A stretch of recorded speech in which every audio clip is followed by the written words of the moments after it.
300 ফিটে গিয়ে ভাইরাল হাঁসের মাংস আর চাপটি পিঠা খেতে না পারলে কি হবে। আমি কিন্তু ঘরেই ভাইরাল 300 ফিটের মতো হাঁসের মাংস রান্না করে ফেলেছি, কারণ শীতকালে জাতীয় মাংসই হলো হাঁসের মাংস।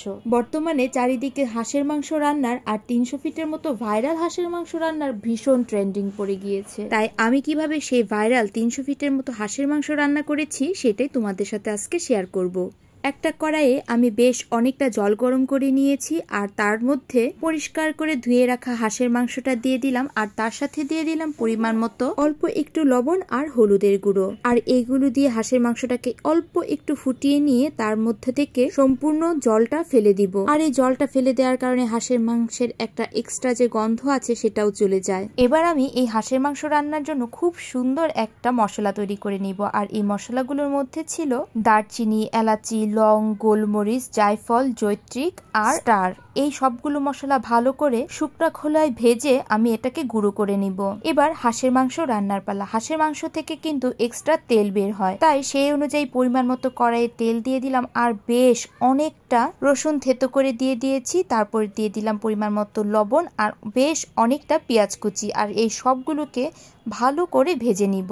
পেঁয়াজটা হাফ যখন ভাজা হয়ে যাবে তখন আমি এখানে গোটা কিছু রসুন দিয়ে দিলাম। এই গোটা রসুন ভাতের সাথে খেতে কিন্তু খুব ভালো লাগে। কার কার এরকম মাংসের সাথে রসুন খেতে ভালো লাগে আমাকে কিন্তু অবশ্যই কমেন্ট বক্সে জানাবেন। শীতের দিনে জাতীয় খাবারই হলো কিন্তু হাঁসের মাংস আর বেগুন পোড়া। আর এইগুলো যে কোনো প্রকার রুটি, পরোটা, চাপটি পিঠা বা সাদা গরম ভাতের সাথে কিন্তু খেতে খুব ভালো লাগে। এখন আবার ফিরে আসলাম রান্নায়। তো পেঁয়াজটা যেহেতু ভাজা হয়ে গিয়েছে, এবার আমি রোজকার হলুদের গুঁড়া, মরিচের গুঁড়া, ধনিয়ার গুঁড়া আর জিরা বাটা দিয়ে দিলাম। রোজকার যে মশলাগুলো থাকে তাই আর কি। আর তার সাথে একটা টমেটো কুচি করে দিয়ে দিয়েছি। আর সবগুলো মশলাকে ভালো করে ভেজে নিব। আর ওই যে হাঁসের মাংসটাকে আমি একটু গরম জলে ফুটিয়ে জলটা ফেলে দিয়েছিলাম, সেই মাংসটাও মানে হাঁসের মাংসটা দিয়ে দিলাম। এইবার এই মাংসটাকে মশলার সাথে বেশ অনেকক্ষণ কষিয়ে নিব। আর তারপর তাতে পরিমাণ মতো জল দিয়ে দিব। বলে রাখা ভালো, আমি কিন্তু কাউকেই মাংস রান্না করা শেখাচ্ছি না। আমি ঘরে যেভাবে রান্না করেছি মাংসটা সেটাই শুধু আপনাদের সাথে একটু শেয়ার করছি। তো আমাকে এবার বলে ফেলুন তো আমার ভিডিওটা কারা কোন জায়গা থেকে দেখছেন আর ময়মনসিংহ থেকে কারা দেখছেন তারা কিন্তু অবশ্যই আমাকে কমেন্ট বক্সে জানাবেন।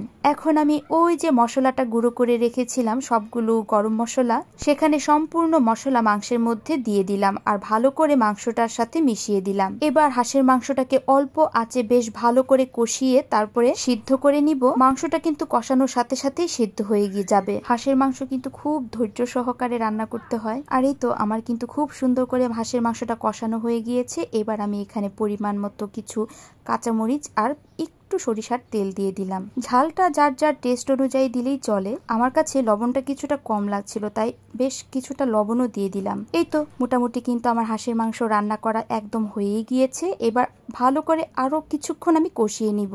ভালো করে কষিয়ে নেওয়ার পর নামিয়ে ফেলবো ভাইরাল 300 ফিটের মতো হাঁসের মাংস। আমার হাঁসের মাংস রান্না করার সিস্টেমটা একটু অন্যরকম।